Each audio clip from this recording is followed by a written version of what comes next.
Hello everyone. So today I'm going to talk about portfolio design. As designers and visual creatives, the portfolio is the primary way we communicate our skills and ideas to others. We use portfolios to apply to academic programs, seek scholarships, and look for work. While portfolios can and should be tweaked depending on how we're using them, I wanted to share what I consider to be the foundational elements of a great portfolio. At its most basic, a portfolio is the public, external presentation of your work, filtered, refined, and revised for your target audience. Your portfolio is not just a physical proof of your hard skills, but also the first introduction that most people will have to your interests, motivations, and professional focus. It's therefore very important to put thought and consideration into the design of this document. In this online presentation, I'm going to cover 4 topics. First, I'll cover some practical graphic tips to consider when laying out and designing your portfolio. Then I'll talk about the application process and why research and customization can set you apart. Next, I'll discuss the importance of having an online presence, along with some different platforms you can use to build this up.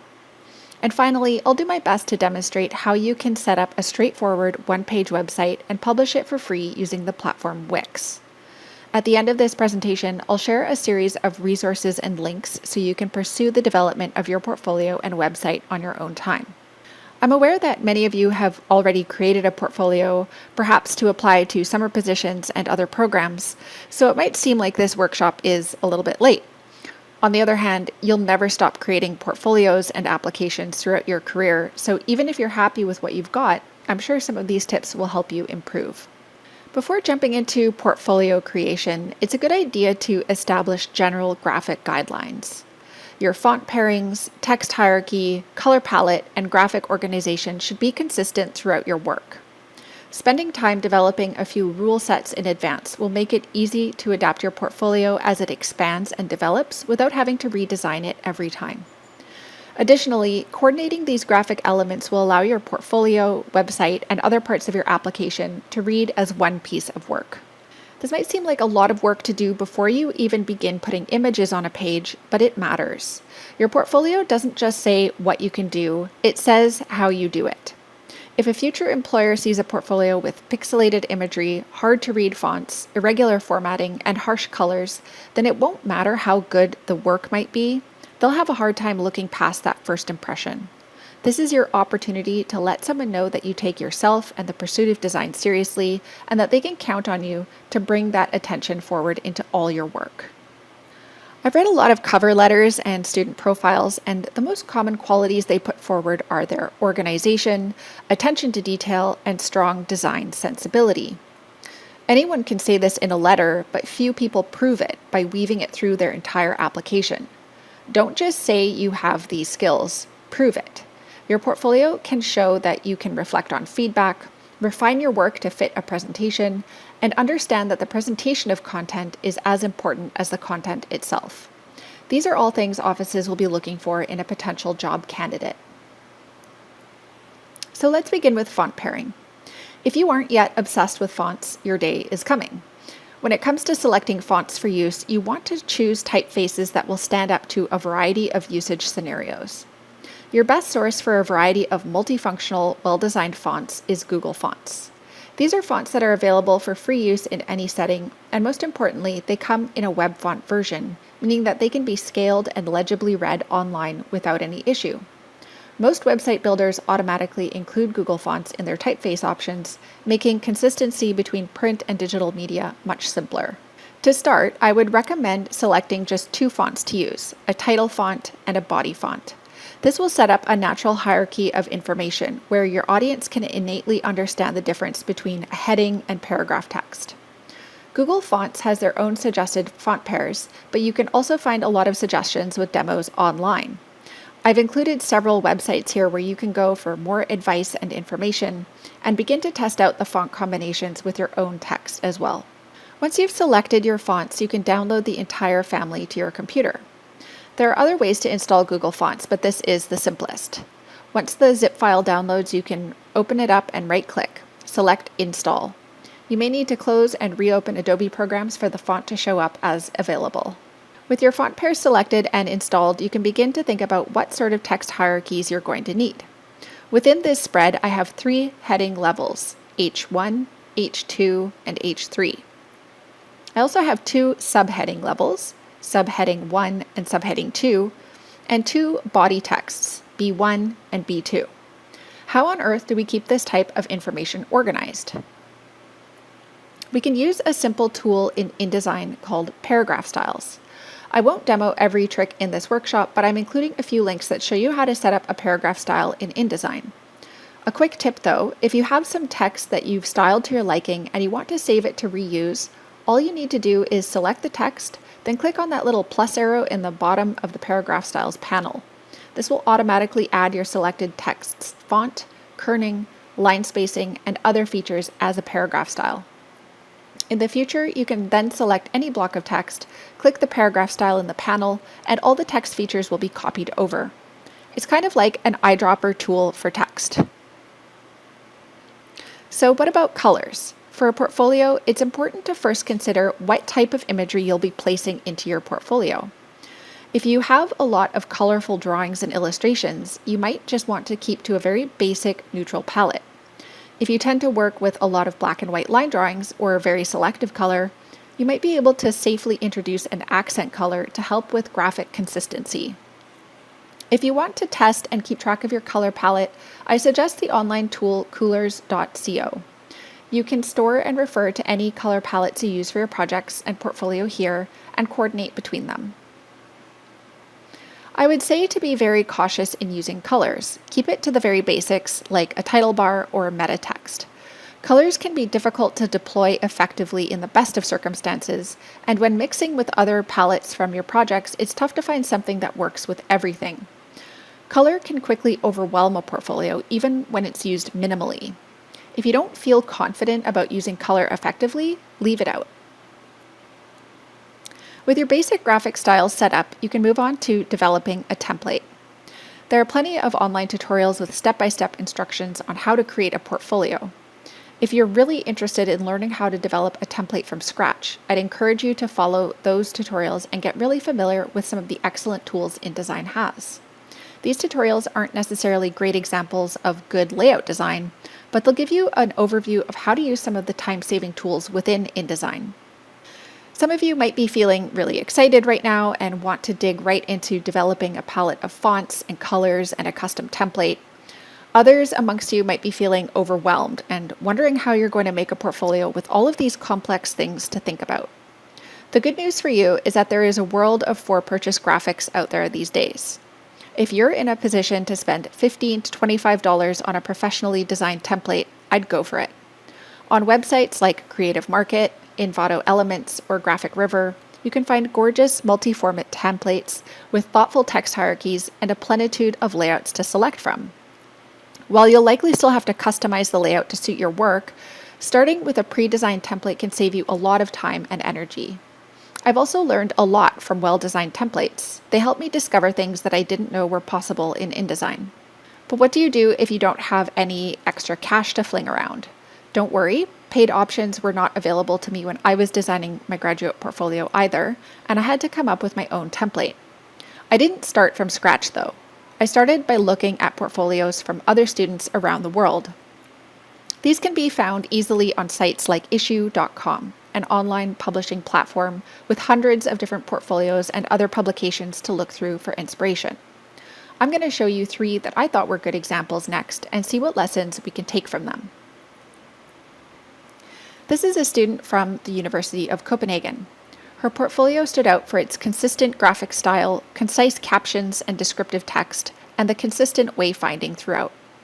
The layout is minimal, the color use is very intentional, and she uses these circular images at the top of the project intro page to signal a new project. This portfolio from Barcelona had a strong visual impact because of the bolder, more colorful graphics, but these were contrasted with lots of black and white line drawings also and plenty of white space.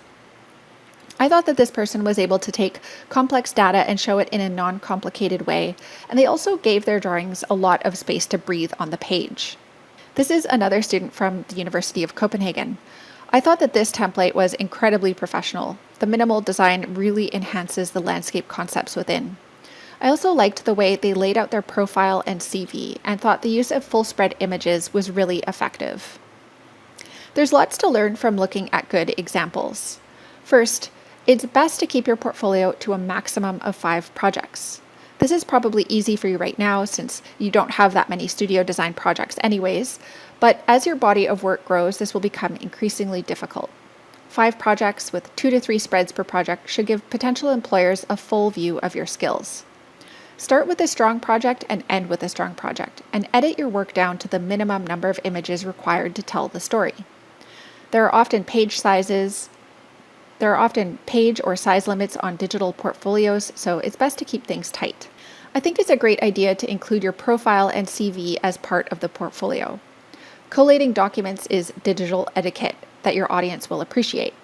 You're already asking for a busy person's time and attention. It's up to you to make the process as simple and painless as possible. Use a table of contents to organize your portfolio. You don't necessarily need page numbers. It can get tricky if you're creating several versions of your portfolio and you want to switch pages around a lot. But it's important to mark each new project with a consistent wayfinding method, such as an image, icon, or number.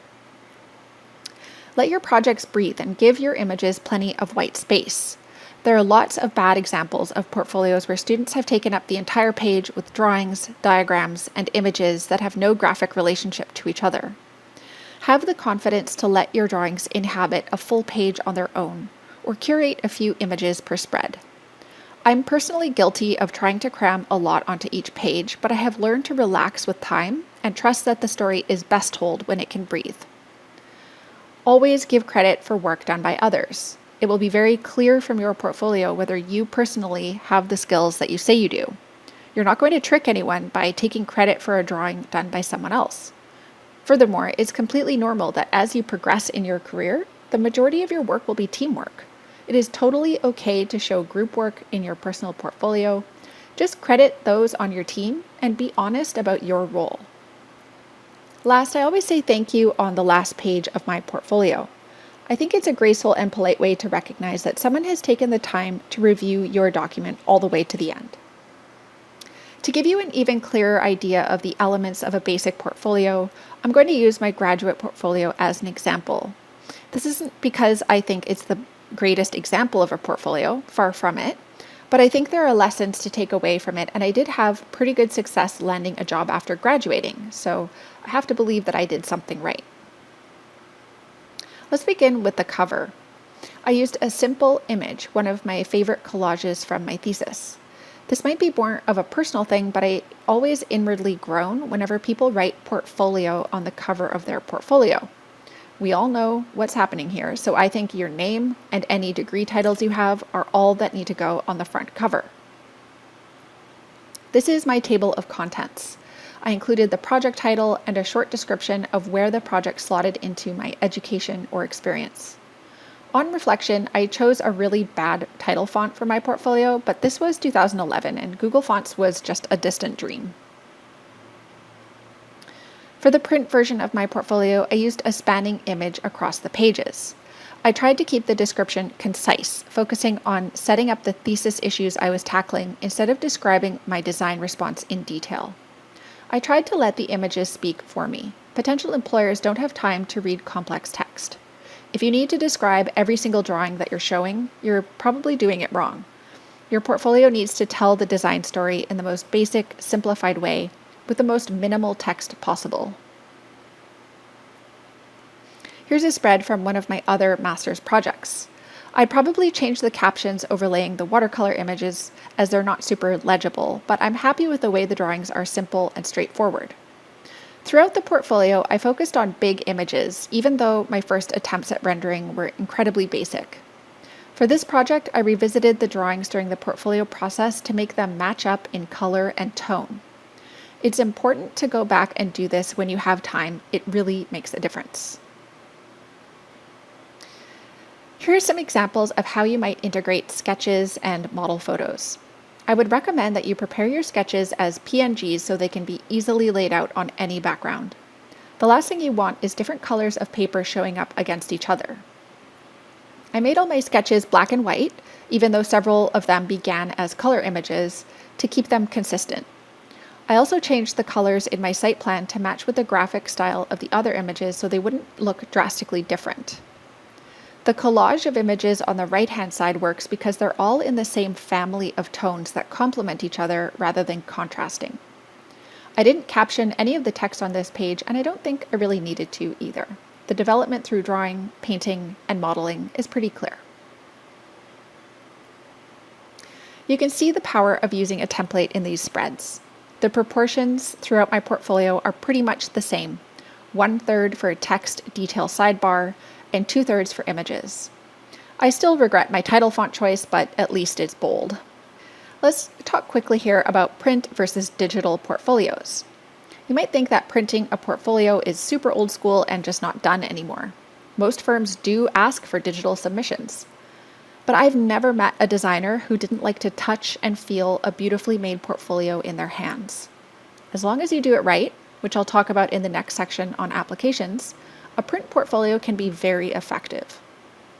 But that does mean you're going to need 2 variations on your template. Getting in touch with a printer in advance, asking them for their export requirements, and doing test prints will all be key if you're going to print a portfolio. Otherwise, if you're just sticking with a digital portfolio, keep in mind how people will view the portfolio either as a series of spreads on a publishing platform like Issue, or on a page-by-page basis if opening in Adobe. This might mean you avoid spanning drawings and text across a spread in a digital format portfolio, since it's not going to have the same effect as if it was printed in a booklet. The last thing I want to talk about in this portfolio section is image optimization. As you've been submitting work this semester, I've noticed some pretty huge drawing sizes come through. Image size and PDF size is something that people struggle to deal with even in the professional world. I can't tell you the number of 1 GB plus files I've received from people who should definitely know better. I'm going to leave you a few tips to reduce asset sizes within your portfolios that will ensure you still get a high quality document out of it. I'm not going to read these tips, but you can refer to them and the links when you're ready. A good rule of thumb for a portfolio size is less than 10 megabytes. Lots of email servers will filter attachments greater than that. I can't overemphasize how important it is to take time to really think through how you want to present your project work to your future long-term work relationships. Because for those of us in relationships, you know it's not what you say, it's how you say it. So make a portfolio that speaks for you. Okay, we have a pretty solid idea of what a good portfolio looks like, but what about an application? Depending on what you're applying for, an academic position, a scholarship, or a job, you may have to include different combinations of documents. But most of the time, you'll be preparing a portfolio, a CV, and a letter of intent or cover letter. Let's dig into these documents. What is a CV? CV stands for Curriculum Vitae, Latin for the course of life. A CV is considered a more extensive version of a resume, which is generally a simple outline of someone's work experience. A CV can contain a brief profile statement, biographical information including some details you might not be used to seeing on a typical resume,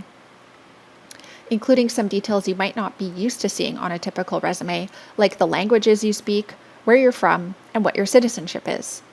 These details are commonly shared in European CVs where applicants might come from many different countries and speak multiple languages.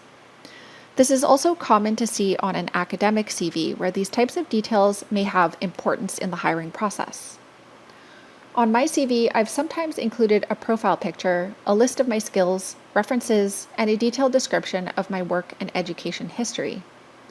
I also include publications, exhibitions, and articles that I've contributed to, along with any awards and accolades. At this stage in your career, you might be pretty light on work experience and skills, so the focus can be on your academic work and your profile statement. This is a CV I put together in 2013 when I was applying for work in Toronto. Let's run through the important points. A simple profile statement can be really helpful to let employers know who you are and what your motivations are. This is ideally just 1 or 2 simple, straightforward sentences stating your current status, your interest in the field, and the level of experience you have. I personally believe it is pointless for anyone to rate their own skills in various softwares or programs, because your evaluation of your skills is completely meaningless to an employer. Just write the programs you have the most experience and familiarity with and leave it at that. In general, we want to see your experience first, followed by your education. At this stage, you might begin with education and leave experience to the second page, especially if your jobs so far consist of sales associate and barista, which, by the way, were two of my first jobs.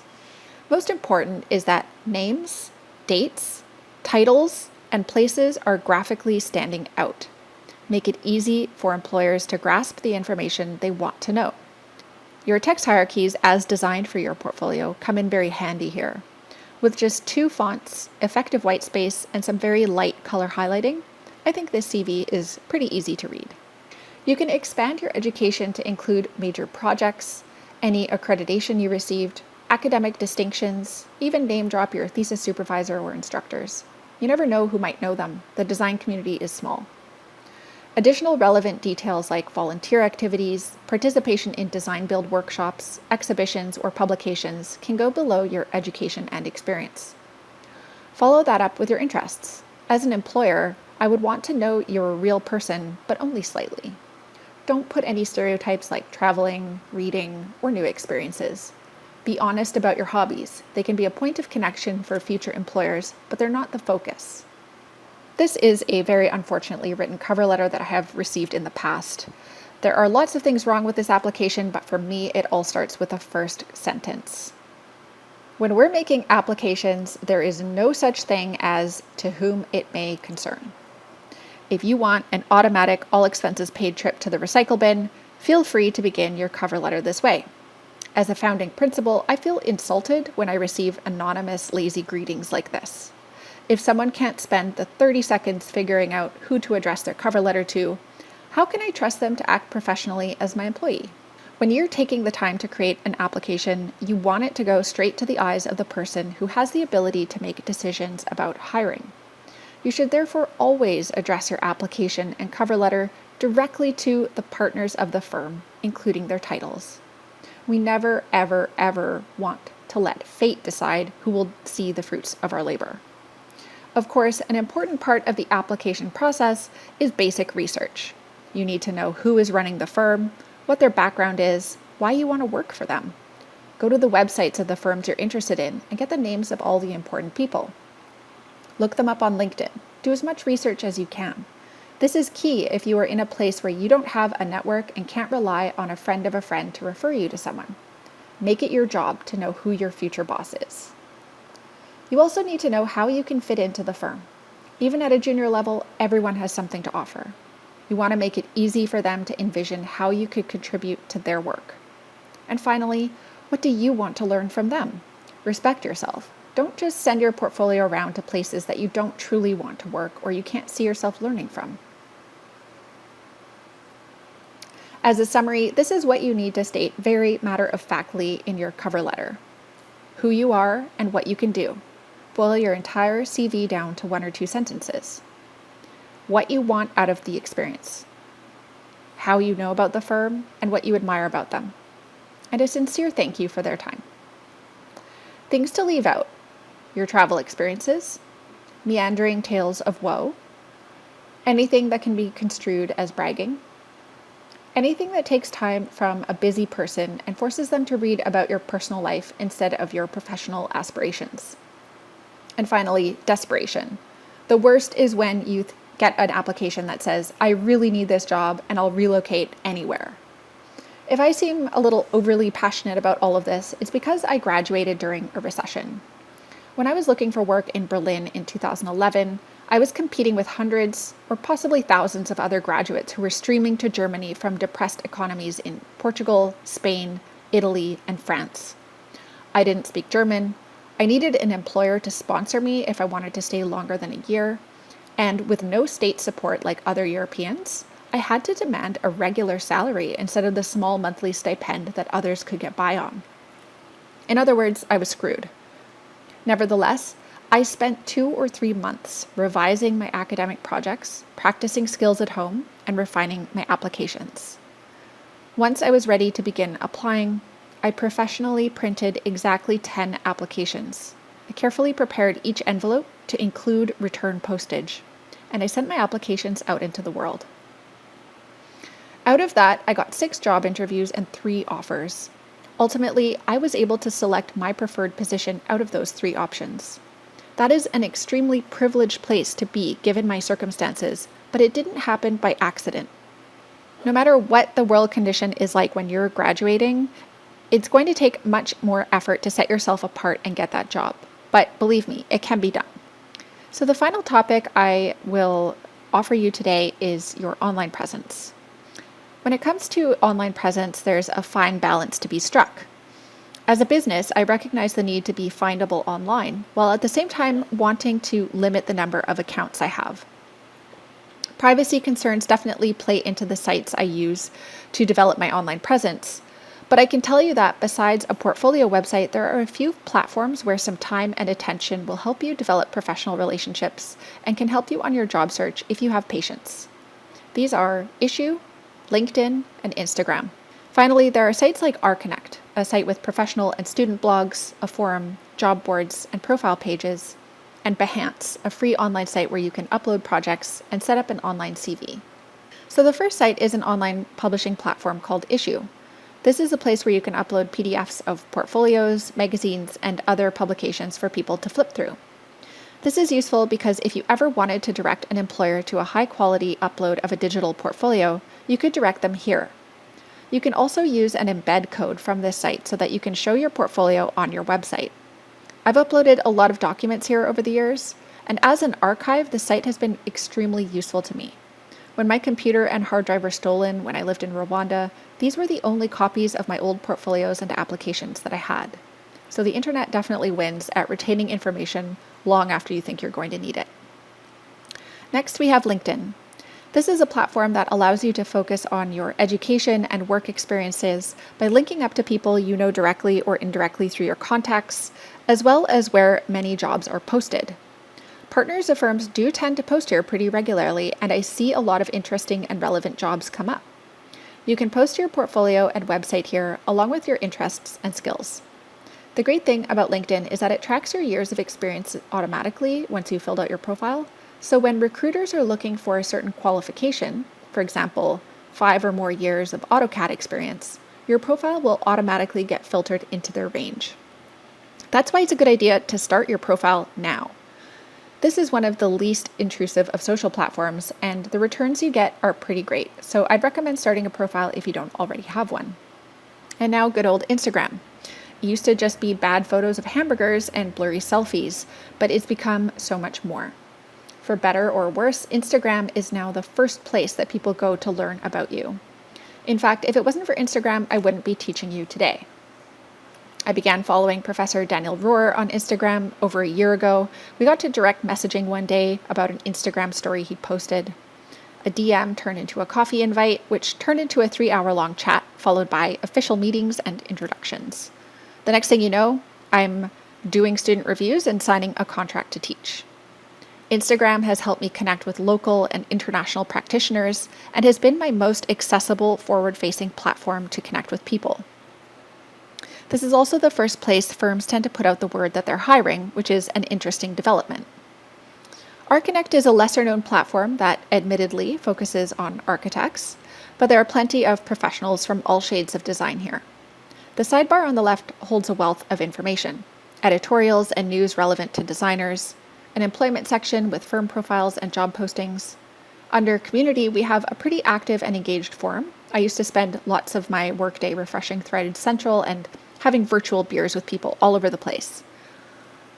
There's also professional blogs, and then under academia, there's information about design schools and student-run blogs from all the top design schools. I actually ran a student blog here for the Kunstakademiets Architect School in Copenhagen, and you can probably still find it in the archives. While this website isn't so much a direct path to a job as a place to complain amongst understanding colleagues, you can still get quite a bit of great information here. On the forum, you can ask for a critical review of your portfolio, as well as check out different school programs and research employers. You can also post a profile and use it to submit for jobs. BEHANCE is a free online creative portfolio site. You can upload projects, write out a CV, and explore other creative work. I almost never use it for my own work. The last time I uploaded anything was in 2013, but I do actually scroll through other projects here quite often for inspiration. The typical focus on this site is graphic design, website design, typography, and UI/UX design, but it can be a great place to find interesting new fonts, web design inspiration, and other assets. If you're wondering why I have so many profiles that are identical on so many sites, it's because I learned early that exposure really does result in connections. You will develop a broader network of people, even if it's just fellow students at this stage, who will become part of your network later. And when employers Google your name, you don't want your personal Facebook account to come up, you want your professional work to come up. So posting to various sites can help bring your professional work forward. Okay, so that's it for this portfolio lecture. And up here, I have a link to the Wix website series that I have recorded for you. This is a 3-part series. It will take about 30 minutes to watch through. If you prepare your files the way I suggest and organize your assets beforehand, you'll be able to set up a portfolio site pretty quickly. But just so there's no confusion, building a website is not a required part of this course. This is something you can do on your own time as you go forward with your creative career. But if any of you are planning to build a website, I would love if you sent me the link once you're ready for some feedback. I've been building websites professionally for almost 10 years, and I've tinkered around for much longer. So if you have questions about customization or template design, I'm happy to help.